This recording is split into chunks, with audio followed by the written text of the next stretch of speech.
Bismillahirrahmanirrahim. Assalamualaikum warahmatullahi wabarakatuh. Waalaikumsalam. Ya, pemirsa MTA TV dimanapun Anda berada, puji syukur Alhamdulillah senantiasa kita panjatkan kehadirat Allah Subhanahu wa Ta'ala atas karunia nikmat dan juga rahmatnya. Di kesempatan siang hari ini ya, kita bisa bertemu dan berjumpa kembali dalam acara klinik kita.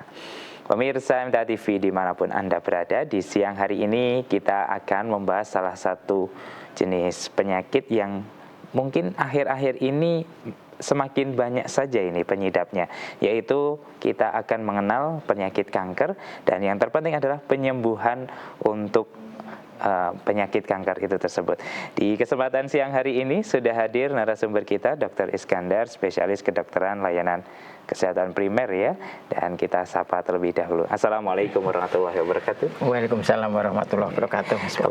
Kabar baik dan sehat hari ini, dokter? Alhamdulillah sehat. Alhamdulillah. Terima kasih ini dokter sudah berkenan hadir di studio MTA TV ya, dan tentunya akan memberikan waktunya untuk para pemirsa yang akan berkonsultasi di kesempatan siang hari ini. Tentunya bisa melalui line telepon ya, secara langsung nanti berkonsultasinya di nomor 02716793.000 atau melalui panggilan WhatsApp di nomor 08112553.000. Baik, dokter, kanker, penyakit yang mungkin semakin hari semakin banyak saja ini penyidapnya. Ya, nah, betul. Sebelum kita membicarakan kanker lebih dalam, mungkin bisa disampaikan kepada para pemirsa sebenarnya proses terbentuknya kanker yang akhirnya ada di dalam tubuh kita itu seperti apa, dokter? Iya. Oke, terima kasih Mas Wahid. Ya, pemirsa, Bapak Ibu, sahabat sehat semua. Kali ini tema kita adalah bagaimana mengenal kanker dan bagaimana pendekatan untuk terapinya. Jadi kanker itu sebenarnya adalah pertumbuhan sel ya, yang mana pertumbuhan sel itu di dalam tubuh kita adalah sesuatu yang normal dan memang harus terjadi pertumbuhan sel itu. Cuma yang normal dalam tubuh kita adalah sel normal. Nah, kalau yang kanker ini yang bertumbuh itu adalah sel kanker. Nah, jadi bagaimana terbentuknya? Terbentuknya itu sebenarnya sama, dari dalam tubuh kita itu ada sekitar 100 triliun sel ya, semua tubuh kita ini. Kemudian dari 1000 triliun sel ini akan terus bertumbuh. Jadi mungkin di awal kehidupan kita dari janin itu yang bentuknya ya seperti zigot, janin itu kan seperti itu. Nanti makin lama itu membelah-membelah, ada yang berkembang, ada yang menjadi sel kulit, ada yang menjadi sel otot, sel jantung, sel otak, sel paru, dan lain sebagainya. Itu masing-masing membelah diri sesuai dengan program masing-masing selnya ya. Jadi genetiknya sama, bentuknya sama genetiknya. Cuma di masing-masing organ itu memiliki program yang mana dari program dalam sel DNA namanya programnya itu. Kalau dia itu di sel otak, maka program untuk sel paru, sel jantung itu dimatikan. Yang dihidupkan adalah program sel otak. Kalau di sel jantung, DNA-nya sama, cuma program untuk sel otak, sel kulit dan lain sebagainya itu dimatikan. Tapi yang hidup itu sel di dalam paru-parunya. Jadi seperti itu. Sebenarnya kalau diperiksa dari rambut sampai kaki itu dites itu DNA-nya sama itu.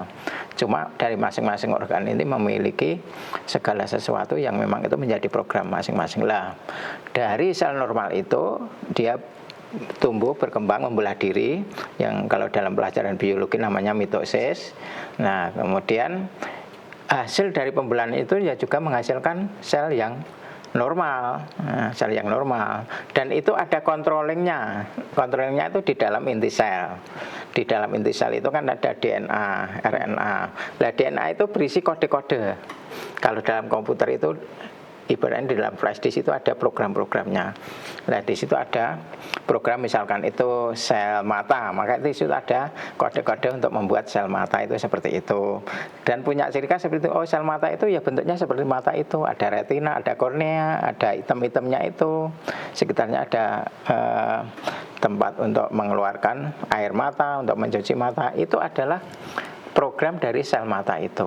Nah, kemudian suatu saat DNA ini rusak DNA ini rusak. Siapa yang merusak? Biasanya radikal bebas. Radikal bebas itu bisa dari ya sinar matahari, radiasi, zat-zat kimia, kemudian infeksi virus, infeksi ya. Kemudian yang paling banyak sebenarnya radikal bebas yang berasal dari tubuh, yaitu ROS atau superperoksid atau yang disebut itu O2-. Ini hasil dari pengolahan glukosa yang tidak sempurna, menghasilkan ion H2 berikatan dengan oksigen O2 yang tidak sempurna. Kalau sempurna itu hasil akhirnya H2O plus O2 itu menghasilkan energi plus CO2 ya, dan H2O ya. Tapi apa itu antara oksigen dan ion H ini tidak sempurna, akhirnya menghasilkan O2-. Harusnya hasil akhirnya itu H2O air plus energi dan CO2, jadi uap yang kita hembuskan napas itu yang normal. Tapi suatu saat itu nggak normal, sehingga yang dihasilkan itu O2-, ada O2, ada minus, logo minus di atasnya. Nah, itu adalah ion oksigen yang pasangan elektronnya ion negatifnya itu dipisahkan sehingga menghasilkan seperti pasangan yang tidak punya yang tidak memiliki pasangan. Akhirnya O2- ini bermuatan negatif akan mencari pasangan. Lah, pasangan yang dicari ini, yang dicuri ini, salah satunya adalah dari DNA. Nah, maka ketika DNA ini dirusak oleh radikal bebas atau O2- tadi, itu menghasilkan program yang rusak. Yang harusnya itu misalkan hidung ini besarnya segini, itu terprogram. Tapi karena DNA rusak, akhirnya programnya rusak, sehingga hidungnya itu tumbuh membesar, sehingga apa yang disebut mungkin tumor hidung ya. Kalau di mata misalkan yang dicuri adalah DNA matanya, programnya rusak, harusnya matanya ya seperti itu, tapi karena dirusak dia tumbuh terus, karena namanya gen 53 itu gen pengontrolnya supaya nggak tumbuh terus menerus, itu dirusak. Akhirnya apa? Mata ini terus gede-gede terus, terjadilah tumor. Jadi tumor atau kanker ini adalah karena program untuk controllingnya, yang untuk membatasi besarnya organ seperti itu dirusak, sehingga sel itu terus membelah diri tanpa kontrol, sehingga sampai beribu-ribu kali lipat ya. Kalau itu tumbuh terus, itulah yang disebut kanker atau tumor. Mungkin Bapak Ibu pernah melihat ya, anak kecil ada tumor kepala, tumor otak, itu sampai gede banget ya. Itu karena otaknya terus berkembang, tidak dikontrol oleh gen P53 itu. Karena apa? Dirusak oleh radikal bebas tadi, di mana elektronnya ini mencuri dari program DNA tadi, sehingga pertumbuhannya di dalam organ tersebut tidak terkontrol, tumbuh terus tidak terhingga sampai mungkin ribuan jutaan kali lipat. Itulah yang disebut tumor. Lah, kita sebagai insan yang memiliki ya, organ yang normal, semua itu terkontrol. Misalkan telinga ini, dari programnya memang terbentuk telinga ya seperti ini ya. Kita tidak memiliki telinga yang demikian gede seperti gajah, tidak, karena memang itu sudah terprogram dalam DNA kita. Kemudian tangan kita panjangnya segini, tidak akan panjang-panjang banget, karena memang kita sudah terprogram. Tapi kalau programnya ini rusak, akhirnya tangan ini bisa menjadi gede banget ya. Telinga ini bisa menjadi gede banget. Darah yang harusnya itu 6.000 liter ya, 6.000 liter itu bisa berliter-liter atau banyak sekali, itu yang disebut tumor darah atau kanker darah. Sel darah putihnya harus batasnya itu kan 10.000. Tapi karena itu dirusak, sel darah putihnya bisa berjuta-juta. Nah, itu yang disebut adalah kanker darah ya. Kemudian laki-laki ya punya prostat. Prostat kan seperti itu ya, terukur seperti itu. Tapi karena rusak genetiknya untuk sel prostatnya, sehingga timbul prostatnya itu membesar. Itu yang disebut kanker prostat atau tumor prostat. Nah, jadi pengertian kanker ini adalah sel dalam tubuh kita yang karena programnya itu rusak, program DNA-nya rusak, sehingga tumbuh tidak terkontrol, melebihi normal, tidak sesuai dengan kaidah-kaidah atau sunatullah dari tubuh ini. Nah, itu adalah kanker. Baik, baik. Berarti dari penjelasan dokter tadi, adanya kerusakan DNA ini adalah hal yang mengakibatkan akhirnya terjadinya kanker gitu ya, dok. Ya. Nah, faktor-faktornya apakah hanya dari faktor eksternal seperti hanya radikal bebas dan sinar matahari yang tidak baik itu, atau ada faktor dari internal sendiri, mungkin genetik atau lain sebagainya, seperti itu, dokter? Oke, betul. Jadi memang ada salah satunya ada teori itu dari genetik. Jadi intinya dari genetik itu biasanya melekat di dalam DNA seseorang. Jadi biasanya itu tidak serta-merta itu langsung kena. Enggak, itu sangat jarang. Meskipun ada mungkin, tapi sangat jarang. Tapi biasanya itu dipicu karena memang ada pencetus-pencetusnya. Contoh misalkan seorang penderita diabetes kencing manis itu punya genetik, orang tua mbahnya itu kena diabetes atau kencing manis. Tapi sejak dari awal itu gaya hidupnya itu sudah bagus, lifestyle yang bagus, yang sehat, itu ya juga tidak manifest, tidak serta-merta kena diabetes, asal dijaga gaya hidupnya sejak awal. Tapi kalau gaya hidupnya itu tidak dijaga, ya dia akan kena seperti orang tuanya, akan mudah kena.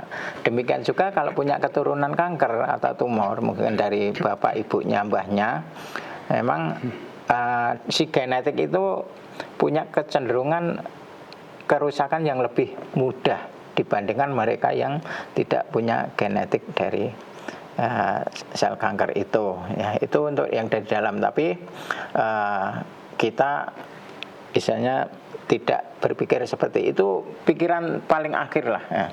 Paling akhir aja. Yang kita pikirkan itu bagaimana kita bisa memperbaiki sel kita. Artinya kita cegah sedini mungkin. Jadi untuk faktor eksternal ini ya yang kita upayakan, ikhtiarkan. Ya misalkan faktor eksternal ketika kita itu kena paparan dari luar dalam bentuk misalkan makanan, nutrisi, ya hindarilah makanan-makanan atau nutrisi yang memang itu mengandung zat-zat kimia yang oleh dokter disinyalir itu berbahaya bagi tubuh. Misalkan minuman berenergi tinggi ya kita sering dengarkan ada orang cuci darah karena terlalu minum ini, enggak saya sebut, ini saya takut nanti berbahaya. Pokoknya ada cerita seperti itu. Nah, itu adalah pemicu dari salah satunya itu terbentuknya radikal bebas yang mana itu merusak DNA. Tapi sekali lagi memang radikal bebas terbesar itu dari makanan kita yang banyak mengandung gula. Maka saya berkali-kali menekankan pokoknya yang manis itu jangan terlalu sering, hindari kalau bisa ya. Jangan terlalu banyak karena Bapak Ibu pemirsa mungkin bisa searching di internet, gula itu malah lebih bahaya daripada rokok. Nah, itu karena ini sekarang anggapan seperti itu karena memang gula DNA itu memang gampang sekali membentuk radikal bebas atau O2- itu tadi. Ya. Baik, kita ke ciri-cirinya, dokter. Apakah setiap adanya kanker di dalam tubuh kita ditandai dengan peradangan atau pembengkakan dari organ-organ yang kita rasa itu sedang sakit, dokter? Oke, ya. Jadi untuk sel tumor apapun itu yang menyerang organ apapun, maka sel tumor itu akan cenderung memang berkembang biak secara cepat, dan itu selnya itu sel rapuh, bukan sel normal. Artinya bentuknya itu enggak beraturan, ada yang kecil, ada yang besar, kemudian ada yang bentuknya itu macam-macam, dan itu oleh sel imun kita itu dianggap itu adalah sel yang tidak normal, sel yang rusak. Maka secara sunatullahnya sel imun kita kalau melihat di dalam tubuh kita ada sel yang tidak normal, itu akan segera dikenali dan diserang. Nah, maka ketika ada sel tumor, otomatis sel imun itu menganggap oh ini musuh, karena itu harus segera diperangi. maka sel imun itu akan mengeluarkan namanya sitokin. Nah, sitokin itu produknya itu namanya adalah inflamasi atau peradangan. Maka otomatis kalau orang yang kena tumor, otomatis di situ ada proses peradangan. Nah, peradangan itu bentuknya apa? Ada 5 itu, kalor, rubor, dolor, tumor. Jadi kalor itu panas. Mungkin yang itu diraba itu agak panas. Rubor kemerahan itu, kemudian dolor itu nyeri. Jadi yang kena tumor itu akan terasa nyeri dan terasa pembekaan tumor itu sendiri. Itu adalah ciri peradangan. Kemudian ciri yang kelima adalah fungsiolesa, jadi gangguan fungsi, ketidaknormalan fungsi dari organ yang diserang. Jadi otomatis tumor itu akan menyebabkan inflamasi atau peradangan. Oh baik, dari tandanya kita bisa menyadari dari kondisi tubuh kita ya dokter ya. Semisal nanti di dalam tubuh kita itu ada tumor dan mungkin bisa langsung cek ke spesialisnya dokternya. Baik, kalau dari segi pencegahan ataupun pengobatannya seperti apa dokter? Semisal kita mungkin sudah mengenali tanda-tanda atau ciri-ciri kanker tersebut. Oke. Untuk terapi ya sesuai dengan apa yang disampaikan oleh bidang kesehatan ya majelis kita, oleh tim dokter yang sering kita dengar ya, bahwa pendekatan terapi penyakit apapun itu tidak lepas dari 3 ini ya, pendekatan ilahiyah, pendekatan ilmiah, dan pendekatan alamiah ya. Yang pertama adalah ilahiyah. Ilahiyah ini tetap ikhtiar pengobatan apapun itu semua itu kita yang mengizinkan adalah Allah. Artinya faida maritu huwa yasfin, ketika saya sakit dia Allah yang menyembuhkan. Meskipun obatnya udah tepat betul secara ilmiah, secara penelitian, tapi kalau memang kita tidak atau belum diizinkan ya mungkin belum sampai pada kesembuhan. Maka yang pertama tetap kita berdoa, memohon. Dan ketika kita berdoa memohon, yang ada kan sinyal ketenangan. Nah, sinyal ketenangan ini adalah obat yang mujarab lagi penyakit apapun. Maka dokter itu selalu menganjurkan untuk tenang, jangan khawatir, jangan terlalu dipikir secara mendalam. Itu dalam rangka memang untuk menekan proses inflamasi atau proses peradangan. Maka ilahiyah ini tetap harus, ini yang pertama kita tempatkan yang pertama. Yang kedua adalah ikhtiar ilmiah. Ikhtiar ilmiah ini adalah ikhtiar pendekatan pengobatan yang memang sudah diteliti di dunia medis, dunia kedokteran modern ini. Dan pendekatan ilmiah ini lebih cocok cenderung untuk yang bersifat akut. Artinya yang memang itu bersifat itu emergensi atau gawat darurat. Ya, misalkan tumor misalkan ada di tumor tenggorokan atau tumor faring. Maka di situ yang pertama ditolong itu kalau sampai itu menimbulkan sesak nafas atau perdarahan lewat tenggorokan ya, atau benjolannya itu sudah menutupi jalan nafas, maka itu mau nggak mau harus segera terapi ilmiahnya. Artinya apa? Mungkin dioperasi dulu atau langsung di kemoterapi atau di radioterapi, di kemo ya. Itu untuk jangka pendeknya atau akutnya itu. Maka jangka pendek, jangka cepatnya itu harus dihilangkan kedaruratannya.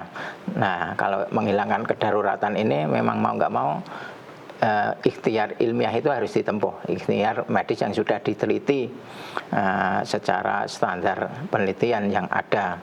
Nah, kemudian kalau sampai misalkan tumor itu menyebabkan panas atau nyeri yang tidak terhingga ya, nyerinya kan biasanya nyeri sekali. Nah, itu biasanya kalau udah nyeri sekali itu obat peredam nyerinya tidak hanya obat-obat biasa, mungkin perlu morfin, kodein, memang itu jalan keluarnya itu.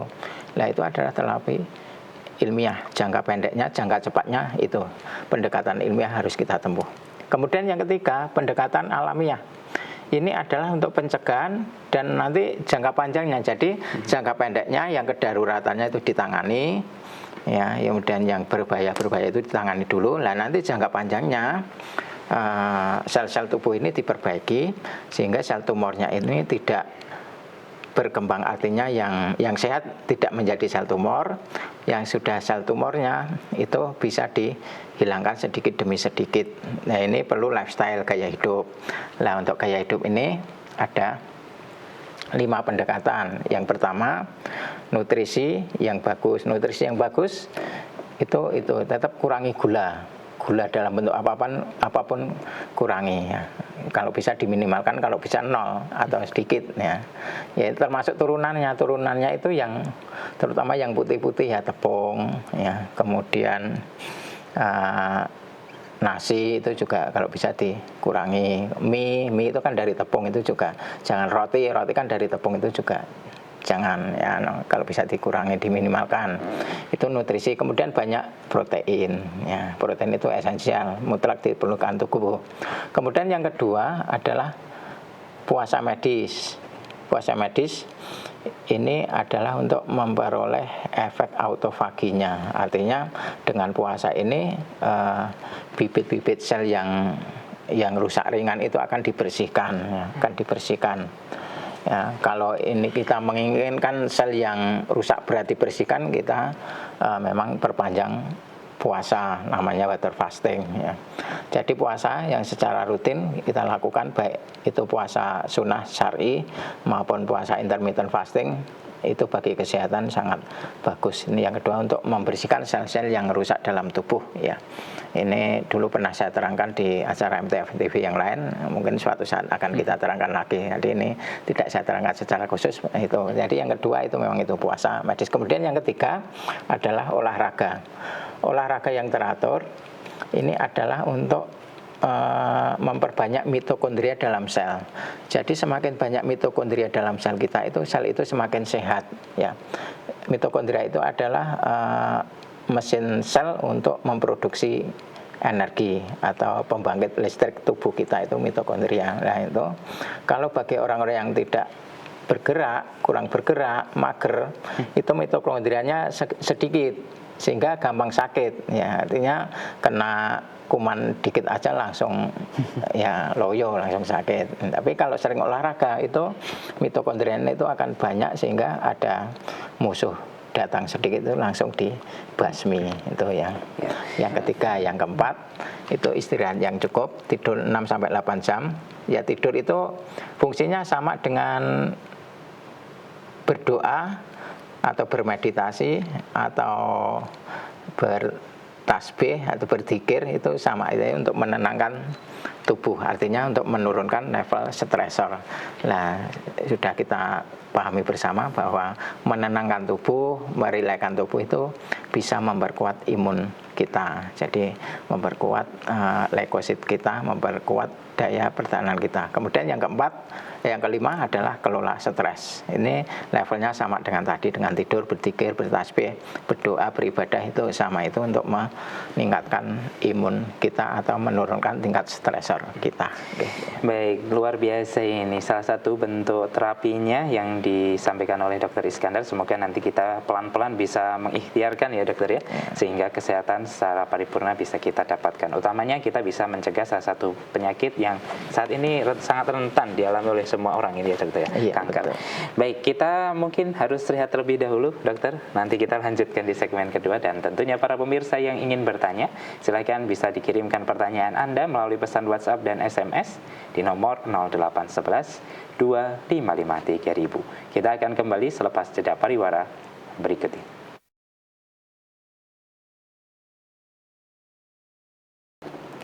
Baik, saudaraku pemirsa MTA TV dimanapun Anda berada, terima kasih Anda masih setia bersama kami dalam acara klinik kita. Di siang hari ini, untuk Anda yang ingin berkonsultasi ya, silakan bisa menghubungi kami, line telepon nomor 02716793000 atau melalui panggilan WhatsApp di nomor 08112553.000. Insyaallah pertanyaan Anda akan dijawab oleh narasumber kita, Dr. Iskandar, Magister Kesehatan, Spesialis Kedokteran Layanan Primer. Baik, dokter, kita bacakan ya satu persatu pertanyaan dari para pemirsa yang sudah masuk. Yang pertama dari Ibu Kinanti di Kalimantan. Dokter, apakah usia lanjut 55 tahun ke atas yang sudah tidak punya pasangan, tidak melakukan hubungan badan lagi, sudah tidak ada resiko penyakit kanker serviks atau kanker rahim ini dokter? Iya, oke. Terima kasih Ibu. Jadi untuk CA serviks, kanker serviks itu biasanya pemicunya memang karena ada namanya trauma fisik atau senggolan fisik lah, baik dengan apapun. Nah, makanya untuk yang masih punya pasangan karena berhubungan suami istri memang itu memiliki resiko yang lebih besar untuk CA serviks ini karena memang proses berhubungan itu. Nah, kemudian bagi yang tidak punya pasangan, apakah terbebas dari resiko? Ya tetap ada resiko karena penyebabnya itu bukan hanya karena trauma fisik, tapi juga bisa karena mungkin infeksi. Misal kalau ibu karena sering kena infeksi di bagian kemaluan. Nah, infeksi ini bisa menyebabkan memang ada resiko untuk kayak CA serviks ataupun CA kemaluan ya. Kemudian misalkan ibu sering terkena paparan radiasi atau mungkin paparan dari bahan kimia, itu tetap semua organ punya resiko untuk ada resiko kankernya seperti itu. Tapi secara persentase resiko ya memang dibandingkan yang masih aktif mungkin resikonya lebih rendah, tapi tetap ada resiko gitu. Ya, baik. Tentu harus selalu berhati-hati gitu ya. Makanya gaya hidupnya itu harus dijaga betul. Ya, terapinya tadi sudah diberikan nasihatnya oleh dokter. Berikutnya Ibu Esti di Solo, dokter. Adik saya sakit kanker vulva, tidak tahu sudah berobat kurang lebih 1 tahun, tidak kunjung sembuh dokter. Sudah kemo, sudah radiasi, tapi kondisinya tidak semakin baik, malah semakin ngedrop, badan kurus. Karena apapun yang dimakan pasti muntah, jadi tubuh sudah menolak untuk diisi. Setiap hari menangis karena setiap kesakitan dokter. Mohon nasihatnya dokter. Ya, oke. Ibu, ya saya berdoa ya semoga segera diberi keringanan dan keadaan yang baik untuk ini, untuk penderita ini. Jadi untuk kanker vulva dan sebagainya kenapa terjadi seperti itu? Mungkin ya apakah ini sudah terjadi penyebaran dari kankernya? Mungkin ini sudah terjadi penyebaran ya. Memang semakin banyak sel kanker, apalagi kalau sudah menyebar, itu yang seperti yang saya katakan tadi. Jadi sel kanker itu akan menyebabkan timbulnya inflamasi peradangan ya. Inflamasi peradangan tadi kan ada 5 ya. Kalor, jadi kemerahan, rubor, kalor itu panas, kemudian rubor itu merah, dolor itu nyeri. Ya, tumor itu pembengkakan dan fungsiolesa. Jadi yang dirasakan pada pasien ini adalah nyeri yang sangat, ya berarti dolornya itu berlebihan. Artinya proses peradangannya itu mungkin sangat tinggi, sangat-sangat akut, artinya dirasakan nyeri sekali ya. Kemudian sampai makannya pun juga nggak doyan. Ini karena memang proses peradangan. Peradangan itu menyebabkan nafsu makan berkurang dan timbul mual-mual, muntah-muntah, itu proses peradangan. Jadi memang sakit apapun kalau panas tinggi ya akhirnya muntah dan tidak doyan makan. Memang itu sunatullahnya kalau terjadi peradangan seperti itu, sakit apapun ya, termasuk sakit tumor ini. Nah, kalau sudah seperti itu ya apa yang dikatakan yang pertama tadi, kita kembali ke awal tadi ya, ikhtiar kita. Yang pertama tetap memohon ilahiyah tadi ya. Yang kedua ilmiah, artinya di sini apa? Upaya medisnya ditempuh karena ini sudah istilahnya sangat kondisinya emergensi atau urgensi karena nyerinya yang sangat dan keadaan yang lemah karena muntah-muntah tadi. Maka harus ditempuh apa? Ya tadi ya, obat-obat anti kanker ya, baik dengan kemoterapi, radioterapi, dan juga mungkin anti kanker minum yang diberikan oleh dokter, dan anti nyeri. Biasanya anti nyeri ini kalau sudah seperti ini memang cari yang golongan morfin, biasanya ini dokter yang punya wewenang itu ya, karena ini mungkin sudah nggak mempan dengan obat anti nyeri yang biasa, jadi mungkin golongan morfin itu yang digunakan harusnya ya. Kemudian yang ketiga yang tadi ya, yang secara alamiah tadi, maka terapinya ya dengan membunuh sel-sel kankernya dengan cara yang alamiah adalah dengan puasa medis itu tadi atau intermittent fasting. Tapi kalau sudah kondisi seperti ini mungkin memang puasanya agak diperpanjang ya, mungkin 24 jam atau kalau kuat ya sehari, 2 hari atau yang disebut WF2 atau WF3, water fasting 2, artinya 2 hari 2 malam nggak makan tapi tetap minum. Itu harus dengan protokol khusus. Nah, ini memang perlu pendekatan pengawasan oleh dokter yang sudah berpengalaman. Artinya kalau belum belum sakit banget itu, kalau masih kuat puasa itu akan efektif dengan puasa 3 hari atau 5 hari itu kan. Tapi kalau itu memang kondisinya memang istilahnya tele-tele atau payah banget, ya memang perlu pengawasan, karena ini biasanya kalau lemas ini sambil untuk cairannya itu harus dipantau, kan sambil pasang infus atau gimana ya. Kemudian yang berikutnya Bu, yang pilar kedua tadi ya, gula. Jadi makanan tumor itu adalah gula.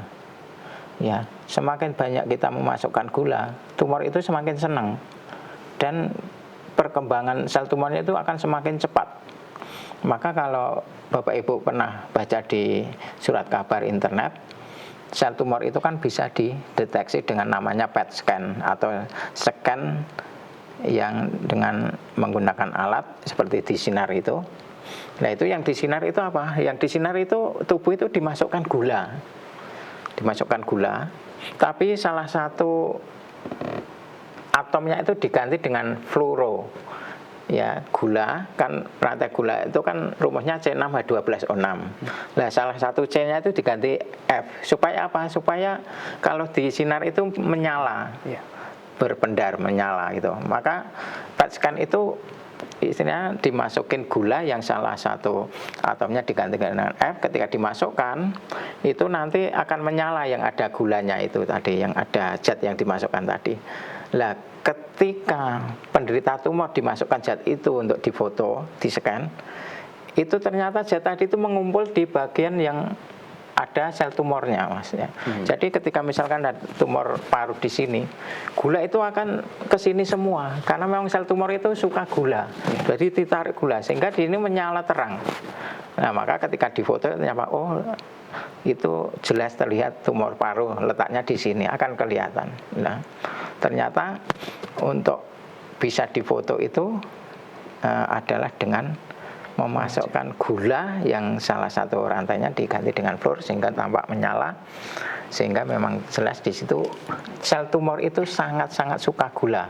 Maka bayangkan kalau kita punya tumor ya, terus kita makan banyak gula, itu tumor itu akan berpesta ria, cepat sekali berkembang. Maka supaya tumor itu tidak cepat berkembang, stop gula ya, ganti dengan protein ya, stop gula dalam bentuk apapun.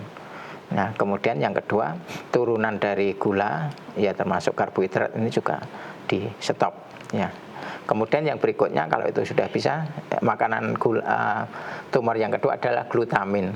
Glutamin itu adalah sel darah merah. Itu biasanya di otot, bukan sel darah, adalah daging merah. Itu bentuknya di otot. Maka yang kedua adalah hindari daging merah segar. Maka kalau pilih protein, pilih mungkin yang telur atau ikanan itu yang bagus. Jadi stop gula, stop glutamin atau stop daging merah. Nah, kemudian yang berikutnya adalah bisa ditambahkan dengan obat-obat herbal yang secara empiris. Empiris ini intinya belum diteliti secara ilmiah, tapi itu adalah pengalaman dari leluhur kita. Nah, itu biasanya yang paling sekarang itu teh benalu. Teh benalu itu ternyata testimoni banyak ini yang bisa sembuh dengan teh benalu ini. Mungkin Ibu bisa coba untuk beli teh benalu ya, teh benalu. Loh, dapatnya di mana? Ya, dapatnya biasanya di apotek bisa, atau di klinik Mutiara Sehat yang dekat Bulu Sukoharjo itu bisa ada. Di klinik saya ada di sana teh benalu itu. Jadi ini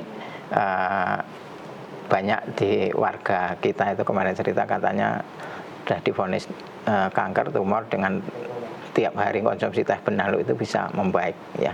Mungkin ini bisa dijadikan salah satu ikhtiar dari panjenengan. Oke. Baik dokter, masih ada yang bertanya dokter, Ibu Ana di Kalisalak Batang.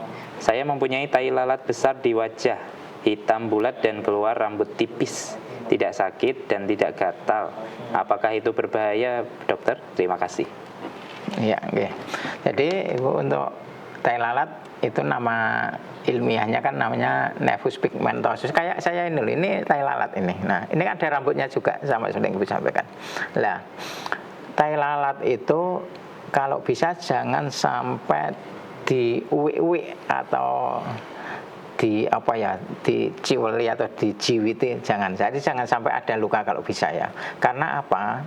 Tai lalat yang terangsang karena sering diuik-uik atau sering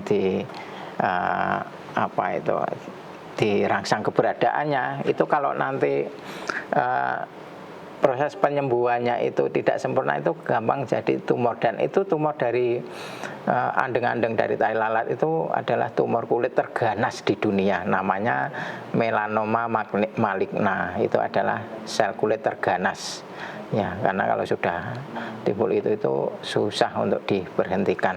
Nah, maka untuk tai lalat andeng-andeng ini udah biarkan itu enggak berbahaya, enggak apa-apa ya. Ya, berarti usahakan jangan sampai itu berusaha dihilangkan, tapi cara menghilangkannya itu tidak sempurna. Karena kalau menghilangkan tai lalat ini harus semua, jadi tidak boleh tersisa sedikit pun. Karena kalau tersisa nanti akan tumbuh di situ, ditakutkan nanti malah tai lalatnya jadi tai lalat yang tidak normal, sehingga itu bisa menyebabkan kanker. Nah, sekali kanker itu adalah susah untuk diberhentikan untuk pertumbuhannya. Makanya kanker tai lalat atau melanoma maligna ini adalah kanker kulit terganas yang ada di dunia ini. Baik dokter, terima kasih ini untuk nasihatnya, dan tidak terasa sudah berada di akhir perjumpaan ini. Walaupun masih ada yang ingin bertanya, namun mungkin kita tunda untuk episode berikutnya saja ya dokter ya. Terima kasih, sehat selalu untuk dokter Iskandar. Assalamualaikum warahmatullahi wabarakatuh. Baik, saudara pemirsa MTA TV dimanapun Anda berada, demikian tadi telah kita ikuti bersama acara klinik kita untuk edisi kali ini. Kami mengucapkan terima kasih atas partisipasinya, serta mohon maaf belum bisa membacakan semua pertanyaan dari para pemirsa. Akhirnya saya Wahid Arifuddin mewakili rekan kerja yang bertugas pada siang hari ini pamit undur diri. Wassalamualaikum warahmatullahi wabarakatuh.